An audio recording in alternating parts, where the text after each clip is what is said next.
உங்க நல்ல கேரக்டரை யாருக்காகவும் சேஞ்ச் பண்ணிக்காதீங்க. கடவுள் உங்களை தேர்ந்தெடுத்திருக்கிறார். உங்களுக்கு தேவையான அத்தனையையும் செய்யணும்னு அவருடைய மெகா விருப்பம். அந்த விருப்பம் நிச்சயமா நிறைவேறும்.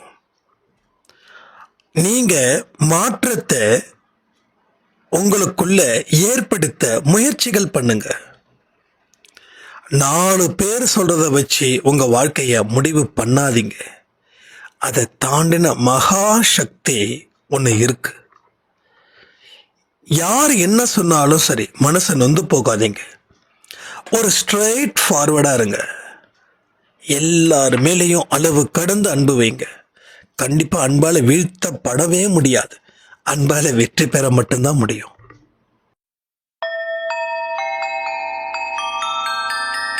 ஓம் சாயிரா சாயிரா, ஓம் சாயிரா சாயிரா, ஓம் சாயிரா சாயிரா, அன்பே சாயிரா, பேரன்பே சாயிரா, அகிலம் தளிக்க ஆத்மா விழிக்க அனுதினம் சாயிரா, எங்கள் அன்பே சாயிரா.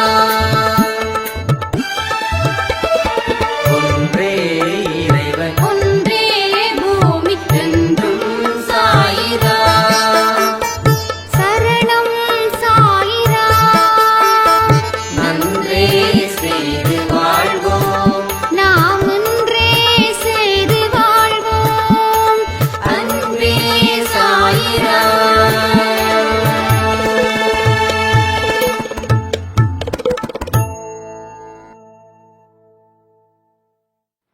சாய்ராம். என் உயிரின் உயிரானவர்களே,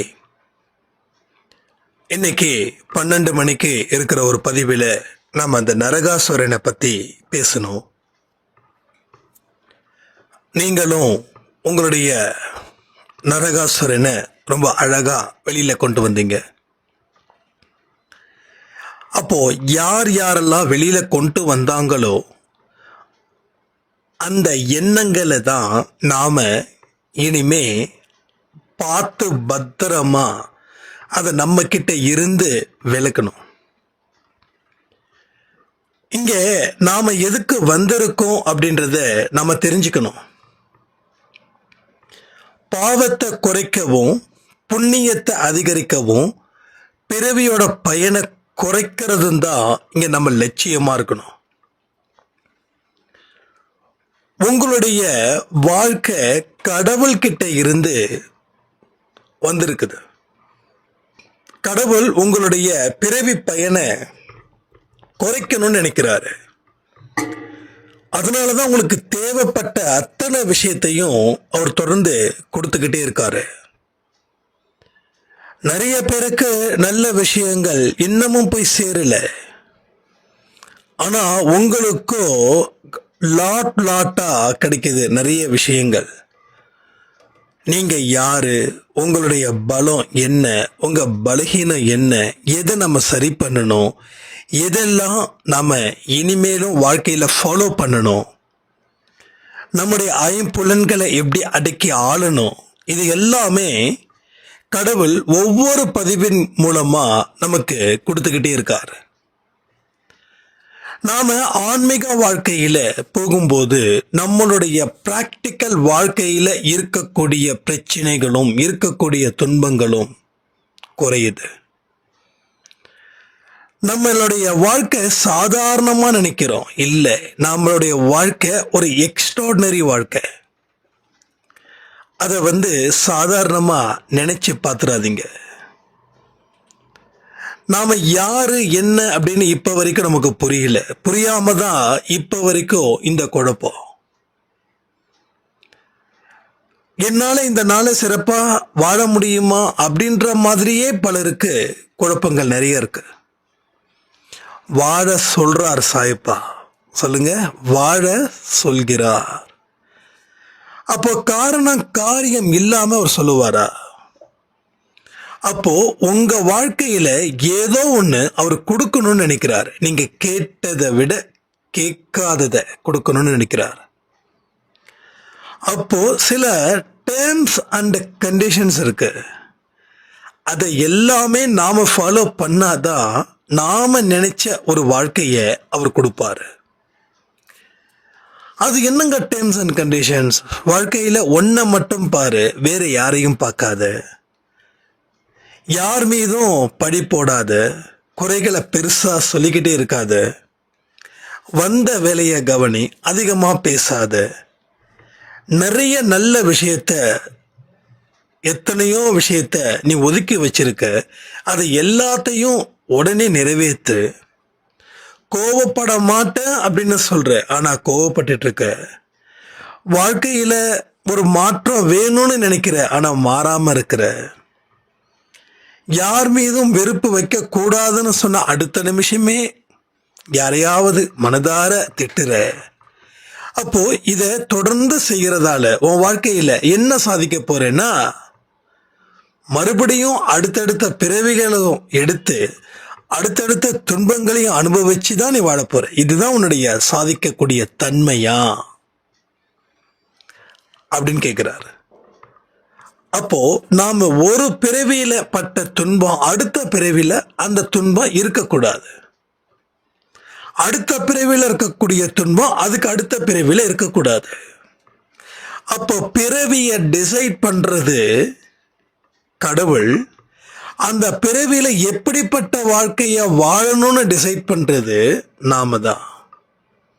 கடவுள் ஒரு அவுட்லைன் கொடுத்துருக்காரு. இங்க பாருப்பா, உன் வாழ்க்கையில நீ நல்லா இருந்தேன்னா அடுத்த ஜென்மம் உனக்கு நல்ல ஜென்மமா கொடுப்ப. நீ ஒரு மோசமானவனா இருந்தன்னா அடுத்த ஜென்மத்துல மோசமான வாழ்க்கைய உனக்கு கொடுப்பேன் அப்படின்றாரு. அப்போ நான் அடுத்த ஜென்மத்தை தீர்மானிக்கக்கூடிய அறிவை கடவுள் எனக்கு கொடுத்திருக்காரு. அதுக்கு நான் தேங்க்ஸ் பண்ணிக்கலாம். அப்போ அதற்கு உண்டான வழிகளையும் என்ன செய்யணும் அப்படின்றதையும் பல நல்ல மனிதர்கள் மூலமா அறிவுரைகளும் உங்களுக்கு வந்துகிட்டு இருக்குது. அதற்காகவும் நம்ம நன்றிகள் சொல்லலாம். ஸோ நம்ம மனசு ஏத்துக்கிற மாதிரியான சில விஷயங்களும் இருக்குது, அதுக்கும் நன்றிகள் சொல்லலாம். ஏன்னா நிறைய பேர் ஒத்துக்க மாட்டாங்க. இல்லை, அப்படி எப்படி ஒத்துக்க முடியும்? அப்போ நான் எல்லாத்துக்கும் ஒத்துக்கிட்டா என் வாழ்க்கையில நான் ஏமாந்தவளா ஆயிட மாட்டேனா அப்படின்னு. ஆனா இப்ப நம்ம என்ன பண்றோம், நல்ல தெளிவா ஒத்துக்கிறோம். இல்ல, நாம ஏமாற மாட்டோம், விட்டு கொடுக்கறதால ஏமாற மாட்டோம், அன்பு வைக்கிறதால யாரும் நம்மள வீழ்ச்சி அடைய மாட்டாங்க, தோல்வியை கொடுக்க மாட்டாங்க. ஏன்னா அந்த அன்பு வேற, இந்த அன்பு வேற அப்படின்னு கொஞ்சம் டிஃபரன்ஷியேட் பண்ணி காட்டிக்கிட்டு இருக்கோம் தொடர்ந்து. அப்ப இது எல்லாமே ஒரு நாள் இல்ல ஒரு நாள் அப்படியே மத்தாப்பு போல வெடிக்கும். மத்தாப்பு வெடிச்சா நல்லா தானே இருக்கும். பட்டாசு வெடிச்சாதான் இரிட்டேட்டிங்கா இருக்கும்ல. மத்தாப்பு அழகா ஒரு குழந்தையோட சிரிப்பு மாதிரி, அதை பார்க்கறதுக்கே அவ்வளவு ரம்மியமா இருக்கும். அப்போ நம்ம இத்தனை நாள் செய்து கொண்டிருக்கக்கூடிய அத்தனை நல்ல முயற்சிகளும் ஒரு நாள் இல்லை ஒரு நாள் உங்களை யாருன்னு இந்த வேர்ல்டுக்கு காட்டும். ரைட்டா? அது எந்த ஜென்மமா அப்படின்னு எனக்கு தெரியாது, வரக்கூடிய ஜென்மங்களிலும் இருக்கும். ஸோ என்னைக்குமே நம்ம புரிஞ்சுக்க வேண்டிய ஒரு சில விஷயங்கள் ஒன்னே ஒண்ணுதான். எப்படி ஒரு நாள் நமக்கும் அது மாதிரி ஒரு ஜென்மமும் கடவுளுடைய கணக்கு. ஒரு ஜென்மத்துக்கு 100 வருஷம். ஆனா இதுக்கு முன்னாடி இருக்கிற யுகத்துல 800 வருஷம், 1000 வருஷம், 2000 வருஷம் யாரு ஒரு மனிதர் வாழ்ந்த காலங்களை சொல்றேன். அப்போ 300 வருஷம் 500 வருஷம்லாம் ரொம்ப கம்மி. ஒரே ஜென்மத்துல 500 600 ஆண்டுகள் ஒரு மனுஷன் வாழ்ந்தா. ஆனா இன்னைக்கு ஜஸ்ட் 100 வருஷம். நல்லா யோசிச்சு பாருங்க, பெரிய கணக்கெல்லாம் ஒண்ணுமே இல்லை, வெறும் 100 வருஷம். அப்ப 100 வருஷத்துல எவ்வளவு மாற்றம் வருது. ஃபர்ஸ்ட் 10 வருஷம் எப்படி இருக்குது, அடுத்த 10 வருஷம் எப்படி இருக்குது, அதுக்கு அடுத்த 10 வருஷம் எப்படி இருக்குது. ஸோ ஒவ்வொன்றும் 10 வருஷம். நான் அடிக்கடி சொல்லுவேன், 2015 டு 2025 என்னோட லைஃப்பில் ஒரு செட் பண்ணுது. 2025 டு 2035 நாள் செட் பண்ணியிருக்கேன். பட் இது என்னென்னா ஆன்மீக வாழ்க்கையை பேஸ் பண்ணியும் அது நம்மளுடைய வாழ்க்கையோட வளர்ச்சி பாதையை வச்சியும். அப்போது நம்மளுடைய ஒழுக்கங்கள் இன்னமும் அதிகரிக்குது. அதற்கு உண்டான வழிகளும் கடினமான வழிகள் சொல்கிறேன் இன்னமும் அதிகரிக்குது. ஸோ மனசில் ஒரு கட்டுப்பாடும் அதிகரிக்குது. விட்டு கொடுக்கும் எண்ணமும் அதிகரிக்குது. அப்போ இது எல்லாமே கரெக்டாக இருந்துடுச்சுன்னா உன்னோட அடிப்படை வாழ்க்கைக்கு தேவைப்படக்கூடிய அத்தனை விஷயங்களும் அது 10 மடங்கா உனக்கு கிடைக்கும். ஆனால் நீ செய்ய வேண்டியதெல்லாம் ஒன்று தான். உன்னுடைய டிசிப்ளின் பேஸ் பண்ணி உனக்குன்னு ஒரு தத்துவம் இருக்கும். அந்த தத்துவத்துக்குள்ள நீ வாழு. பிறர் தத்துவத்துக்குள்ள நீ போகாத. அப்போ உன்னோட தத்துவத்தை நீ எப்படி உருவாக்கணும்? உன்னுடைய செயல் திறனை வச்சு உருவாக்கணும். உன்னோட அறிவு திறனை வச்சு உருவாக்கணும். இங்க தத்துவங்கள் வேற மாதிரி. கட்டி சுட்டதடா சட்டி என்னமோ ஒரு பாட்டுக்கு கத்தி சுட்டது சட்டி சுட்டதடா புத்தி கெட்டதடா, அந்த தத்துவம் இல்லை. இது வேற தத்துவம். அப்போ பலவிதமான சவால்களை நம்ம தத்துவத்துக்குள்ள உருவாக்கி அதை சந்திக்கிறோம். எனக்கு தத்துவம் அப்படின்னாவே ஆறுதலுக்காக ஒரு தத்துவமாக இருக்குது. ஆனால் நம்ம தத்துவம் என்ன தெரியுமா? வாழ்க்கையில் உயர்வதற்கு உண்டான தத்துவம். நீ லைஃப்பில் சக்க போடணும்னு நினைச்சா அப்போ வாழ்க்கையில் சோக கீதத்தை இசைச்சா அது சக்க போட முடியுமா? ஒன்றும் இல்லை. உங்கள் ஏரியாவில் ஒரு பிரபலமானவர் வராரு. அவர் வராருன்னா அந்த இடம் ஃபுல்லாக கூட்டமாக இருக்கு. கையை தட்டி ஆரவாரம் பண்ணுறோம். ஒன்றும் இல்லை.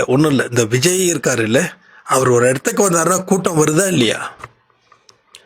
அப்போது நீங்களும் விஜய் மாதிரி ஒரு பர்சனாலிட்டியாக இங்கே மாறணும்னு எத்தனை பேருக்கு ஆசை இருக்குது? மனசார சொல்லுங்கள், மனதார சொல்லணும்.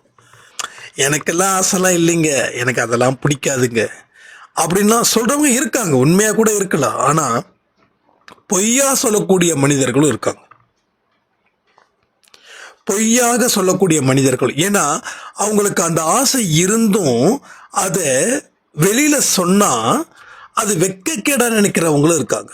ஆனால் ரியலாக என்ன கேட்டிங்க அப்படின்னா, நான் யார் மேலே ப்ராமிஸ் பண்ணாலும் பண்ணுறேன். எனக்கு அந்த இன்ட்ரெஸ்ட் அப்படின்றது சுத்தமாக கிடையாது. ஏன்னா எனக்கு எப்பயுமே ஒரு தனிமையாக இருக்கணும், அதே மாதிரி ஒரு சுதந்திரமாக இருக்கணும். அந்த மாதிரி எனக்கு கொஞ்சம் மைண்டுக்குள்ளே அது ஆரம்பத்திலேருந்தே அப்படி ஒரு செட்டப்ஸ் எனக்கு. ஆனால் தொழிலில் நல்ல கில்லாடியாக இருக்கணும்.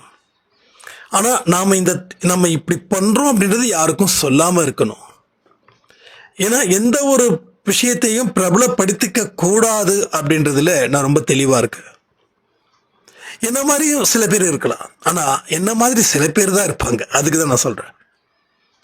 அப்போது சோக கீதத்தை இசைச்சிக்கிட்டே இருந்தால் எப்படி இருக்கும்? அப்போது தத்துவத்தை உருவாக்குங்க, தத்துவத்தை நீங்கள் செய்யுங்க. உங்களுடைய எல்லைகளை நீங்கள் உருவாக்குங்க. பிறருடைய எல்லைக்குள்ளே நீங்கள் போகாதீங்க. உங்கள் எல்லை எதுவோ அதுவே. அப்போ உங்களுடைய ஹாப்பினஸ், உங்களுடைய நம்பிக்கை, உங்களுடைய ப்ரேயர், உங்களுடைய வர்ஷிப், உங்களுடைய ஒரு ஸ்பேஸ் கூட சொல்லலாம், அது நீங்கள் தான் உருவாக்கணும். பிறரால் அது கொண்டு வர முடியாது. ஸோ உங்களுக்கு உள்ள இருக்கக்கூடிய ஒரு மனுஷன் உங்களுக்கு உதவி செய்ய காத்துக்கிட்டு இருக்கான். ஆனால் அவன் தூங்கிக்கிட்டு இருக்கான். ஏன் தெரியுமா? நீங்கள் அவனை எழுப்பவே இல்லை. அப்போ நீங்க அவனை எழுப்பணும் அப்படின்னா என்ன செய்யணும்? நீங்க விழிப்புணர்வு மிக்க ஒரு மனுஷனா இருக்கணும். நீச்சலே உங்களுக்கு தெரியல, எவனோ ஒருத்தன் உங்களை பிடிச்சி தள்ளி விட்டுறான். இப்போ நீங்க என்ன பண்ணுவீங்க? உங்க உயிர் பயம் ஒன்று இருக்கும்.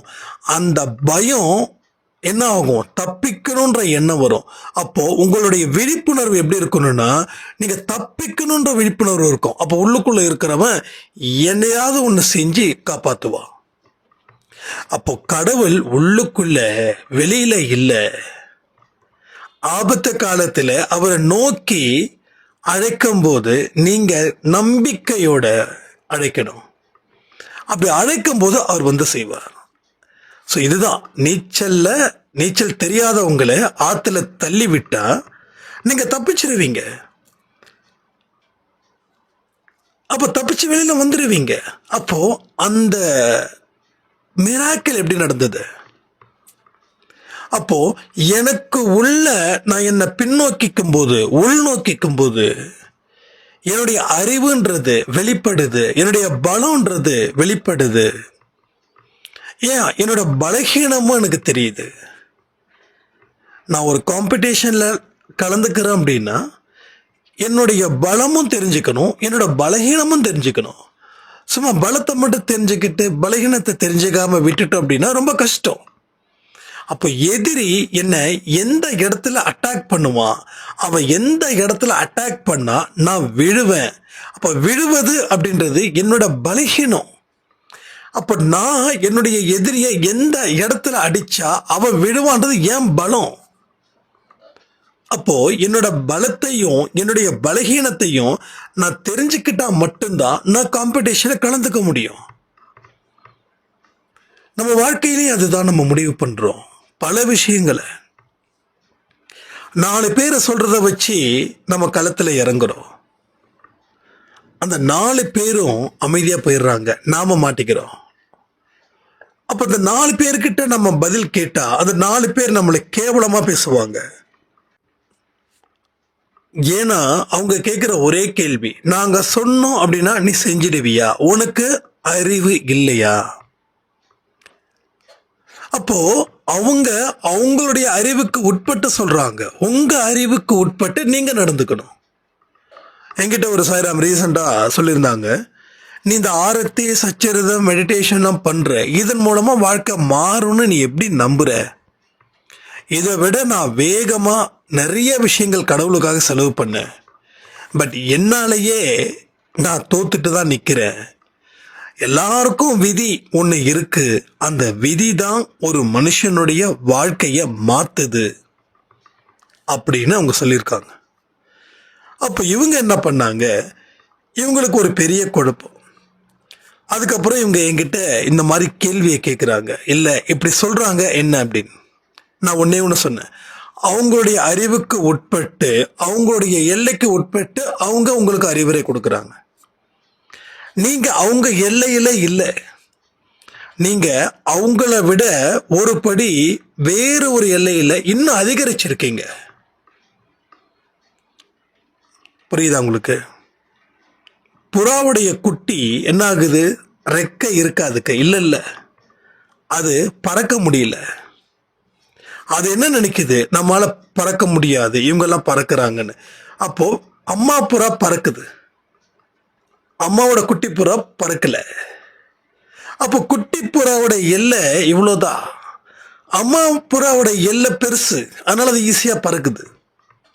அப்போ குட்டி புறாவும் அம்மா புறா அளவுக்கு வந்துருச்சுன்னா அந்த குட்டி புறாவும் பிறந்துடும். இதே போலதான் அந்த அக்காவுடைய எல்லை கம்மி, உங்களுடைய எல்லை ஜாஸ்தி. அவங்க எல்லைக்கு உட்பட்டு அவங்க சில விஷயத்த சொல்றாங்க, நீங்க உங்க எல்லைக்கு உட்பட்டு நீங்க ஒரு விஷயத்த செய்றீங்க. அப்ப நீங்களும் அவங்களும் ஒரே மாதிரி ஆயிட முடியுமா என்ன? ஸோ அவங்களுக்கு பிடிக்கிறதா உங்களுக்கு பிடிக்குதா? அவங்களுக்கு காரம் பிடிக்குது, உங்களுக்கு ஸ்வீட்டா? அப்போ அவங்க என்ன சொல்லுவாங்க, ஸ்வீட் சாப்பிட்றவங்கள பார்த்தா எப்படி இதெல்லாம் சாப்பிட்றீங்க, காரம் பாருங்க அப்படின்வாங்க. நீங்கள் என்ன சொல்லுவீங்க, ஸ்வீட்டை விட காரம் ரொம்ப மோசம் அப்படின்னுவீங்க. ஸோ ஒவ்வொரு மனுஷனுக்கும் ஒவ்வொன்று பிடிச்சிருக்குது. இது இயற்கை. அதே போலதான் அதுவும் இயற்கை. அவங்கவுங்க எல்லைக்கு உட்பட்டு தான் அவங்க சில புத்திமதி சொல்றாங்க. நீங்க உங்க எல்லைக்கு உட்பட்டு நீங்க யோசிச்சு பாருங்க. ஆரத்தி, சச்சரிதம், மெடிடேஷன், பிராணாயாமம் எதுக்கு? மனக்கட்டுப்பாடுக்கு, சுய ஒழுக்கம். தினமும் காலையில ஆரத்தி எடுக்கிறதால சுய ஒழுக்கம். எஸ், கடவுளோட அப்படியே பாடுறோம், மனதார பாடுறோம், வார்த்தைகளை கவனிச்சு கவனிச்சு ரசிச்சு ஆனந்தமா பாடுறோம். அதுக்கப்புறம் தியானம், அதுக்கப்புறம் பிராணாயாமம், மூச்சை கவனிக்கிறோம். அப்போ அந்த அக்கா அதெல்லாம் செய்யறாங்களா? அந்த அக்கா எதையுமே செய்யல. ஆனா நீங்க இதையெல்லாம் செய்றீங்க. இது எல்லாம் தான் ஒரு ஒட்டுமொத்த ஒரு வாழ்க்கையா நீங்க மாத்துறீங்க. இவங்கெல்லாம் அதிகபட்சம் என்ன பண்ணுவாங்க? கோயிலுக்கு போவாங்க, தினமும் விரதம் இருப்பாங்க, மண்ணில் சாப்பாடு போட்டு சாப்பிடுவாங்க. பட் அவங்க என்ன சொல்றாங்க? கரெக்டு. ஆனா இது எல்லாம் வெளிப்புறமான பூஜைகள். இதுக்கு பலன் இருக்கு இல்லைன்னு சொல்ல மாட்டேன், 10%. ஆனா மீதி 90% நீ இவ்வளவு பெரிய எஃபர்ட்ஸ் வேண்டாம், இவ்வளவு பெரிய முயற்சி எதுக்கு? நீ உனக்குள்ள இருந்து உன்னை கவனி, சிறப்பாயிரு, ஆனந்தமாயிரு, நிம்மதியாயிரு, நல்ல சிரி, இயற்கையை நேசி. உனக்கு எந்த பிரச்சனையும் இல்லை. பிரச்சனைகளே உன்னை விட்டுட்டு ஓடிடும். அதுதான் நான் அடிக்கடி சொல்லுவேன். ரொம்ப ஸ்ட்ரெஸ் பண்ணிக்க வேண்டாம். என்ன ஆனாலும் உங்களுக்கு அடுத்த நொடி கூட ஏதாவது ஒன்று ஆயிடும்னு சொல்லி பயமா இருந்தா கூட அடுத்த நொடி தானே அப்படி ஆகுது. ஆனா இந்த நொடி இல்ல. அப்ப இந்த நொடியில நான் ஹாப்பியா இருப்பேன், நிம்மதியா இருப்பேன் அப்படின்னு சொல்லி பாருங்க, எல்லாமே சரியாயிடும். அடுத்த நொடி கடவுள் கொடுக்கிறாரா கொடுக்கலையா தெரியாது. ஏன்? அப்ப இந்த நொடி, இந்த செகண்ட், இப்ப நான் பேசக்கூடிய செகண்ட் 19 நிமிஷம் 25 செகண்ட் ஓடுது. இது எனக்கு இம்பார்ட்டன்ட். அடுத்த செகண்ட் எனக்கு கடவுள் கொடுத்திருப்பாரா கொடுக்கலையா தெரியாது. அப்போ நாளை என்றது எனக்கு இல்லை, இந்த நொடி தான் என்னோடது. அப்ப இந்த நொடியில எந்த எண்ணத்தை நான் உருவாக்குறேன், அதுதான் அடுத்த நொடி எனக்கு இருந்துச்சுன்னா அந்த எண்ணம் எனக்கு பாஸ் ஆகும். இல்லைன்னா இந்த நொடியில நான் என்ன முடியாதுன்னு நினைக்கிறேனோ அதே தான் அடுத்த நொடி எனக்கு இருந்துச்சுன்னா அடுத்த நொடியும் முடியாதுன்னு கிடைக்கும். அதனால வாழக்கூடிய வாழ்க்கை 100 வருஷம்தான், 100 வருஷம் மட்டும்தான். 600 இல்லை, 700 இல்லை, 800 இல்லை, 1000 வருடம் இல்லை, ஜஸ்ட் 100 years. இந்த 100 years முழுசா கொண்டாடுனா, அப்பா 100 வயசு வந்துட்டாங்கப்பா, 100 வயசுப்பா, அப்படி பார்த்தா பயங்கரமா பார்ப்போம். ஏன்னா எல்லாமே பார்த்தீங்கன்னா ஒரு 70 to 90 கிட்டத்தட்ட கொஞ்சம் கொஞ்சமா. அது இப்போ டேப்லெட் எடுக்கிறதால. ஒரு காலத்தில் 40, 50 இருந்தாங்க. இப்போ நிறைய மெடிசன்ஸ், இந்த யுகம் வேற மாதிரி போயிடுச்சு. மருத்துவ யுகத்தோட வளர்ச்சின்றது வேற லெவல்ல இருக்கு, வேற லெவல். எந்த நோயா இருந்தாலும் சரி, எவ்வளவு உக்கிரமா நோயா இருந்தாலும் சரி, குறைஞ்சது அடுத்த ஒரு 10 வருஷம் வந்துடலாம். ஆனா அந்த காலத்துல அப்படி இல்லை. நம்ம தாத்தா பாட்டி காலத்துல நிச்சயமா அப்படி இருந்திருக்காது. நிறைய பார்த்தீங்கன்னா ஒரு நம்ம பாட்டியே சொல்லுவாங்க, எத்தனை குழந்தைங்க உங்களுக்கு அப்படின்னு நீங்க கேட்டு பாருங்களேன். அவங்க சொல்லுவாங்க, 4 குழந்தை இறந்துருச்சு, 6 குழந்தை இருக்கு. இப்போ பிறந்தது மொத்தம் 10, அதுல 4 இறந்துருக்கும். அவங்க கண்டுக்கவே இல்லை. அது கண்டுக்கல மீன்ஸ் ஃபீலிங் இருக்கும், வருத்தம் இருக்கும். ஆனா அன்னைக்கு சாவுறதுன்றது ரொம்ப எளிமையா போயிடுச்சு. ஏன்னா அந்த அளவுக்கு மருத்துவ யுகம் பெருசா வரல அந்த காலத்துல. ஆனா இன்னைக்கு அப்படி இல்லை, இன்னைக்கு அப்படி இல்லை. அப்ப மருத்துவ வசதியோட மருந்தோட அது உதவியோட நாம 70 கடக்கிறோம், 80 கடக்கிறோம், 90 கடக்கிறோம். ஆனா எந்த மனிதனாவது மருந்து சாப்பிடாம கடக்கிறாங்களோ அவங்க தான் எக்ஸலண்ட். பட் அதுவும் நம்மளால முடியும். அப்ப நீ 80 வயசு வரைக்கும் நீ வாழணும், ஆரோக்கியமா இருந்தா நீ இந்த நிமிடம் ஆரோக்கியமான மனநிலையில இருக்கணும். ஆரோக்கியமான தேகத்துல இருக்க சொல்லல, ஆரோக்கியமான மனநிலையில இரு. அந்த ஆரோக்கியமான மனநிலை ஒரு ஆரோக்கியமான தேகத்தை, அதாவது நோயில்லாத உடம்பை உனக்கு கொடுக்கும்.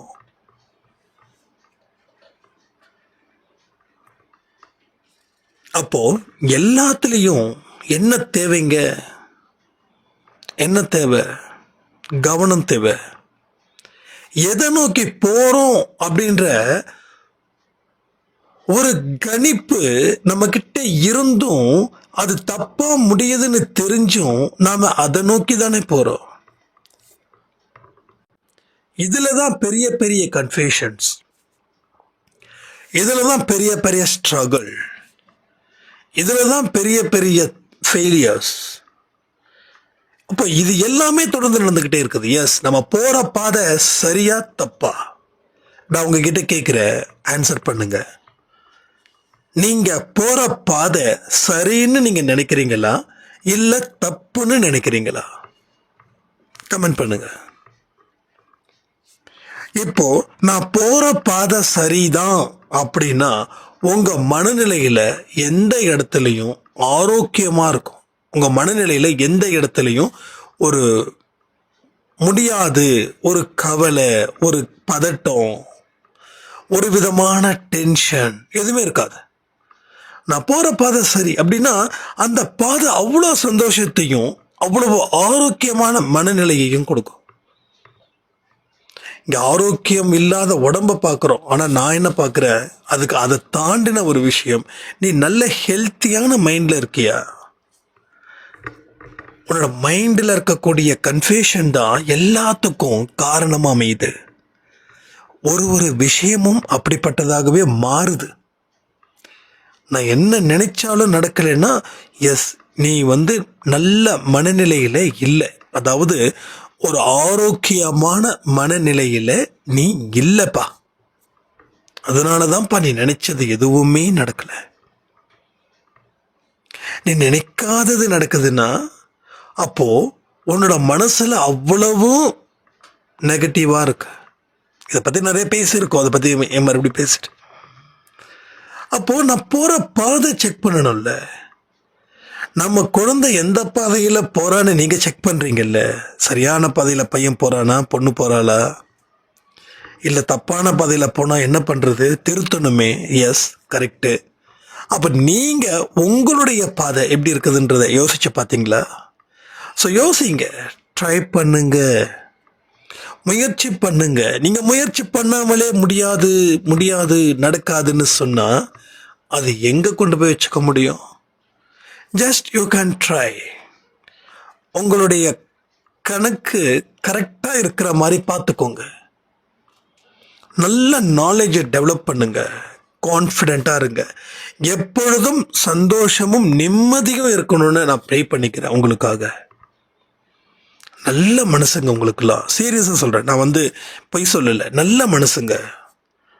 ஏன்னா இந்த அன்பே சாய் குடும்பத்தில் இருக்கீங்க அப்படின்னா உங்கள் மனசில் அவ்வளவும் ஒரு நல்ல எண்ணங்கள் அதிகமாக இருக்குதுன்றதை என்னால் அஷ்யூர் பண்ண முடியும். ஏன்னா இங்கே பரிகாரத்தை பற்றி இல்லை வாழ்வதற்கு அதெல்லாம் நம்ம பேசலை. மற்றவங்களுக்காக நம்ம ஃபீல் பண்ணும்போது நமக்காக கடவுள் நமக்குன்னு ஒரு வழியை திறப்பாரு அப்படின்னு தான் நம்மளுடைய மெயின் கான்செப்டாக இருக்கு. நீ மற்றவங்களுக்கு நிறைய நல்லது செய், அப்போ மற்ற நல்ல விஷயங்களும் உனக்கு தொடர்ந்து நடக்கும். ஸோ இதுதான் கடவுள் நமக்கு சொல்லி கொடுத்துருக்காரு. அதுதான் நம்ம தொடர்ந்து செஞ்சுக்கிட்டே இருக்கோம். இங்கே உங்களுடைய ஒவ்வொரு நொடி பொழுதும் நீங்கள் கடவுளுக்கு நன்றிகள் சொல்லுங்க.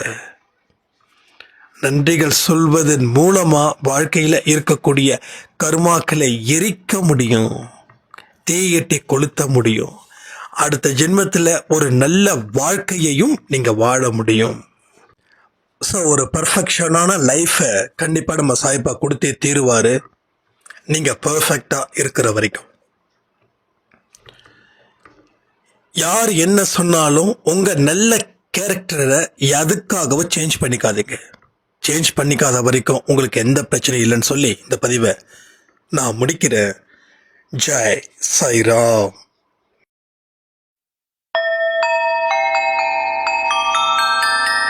ஓம் சாயிரா. சாயிரா.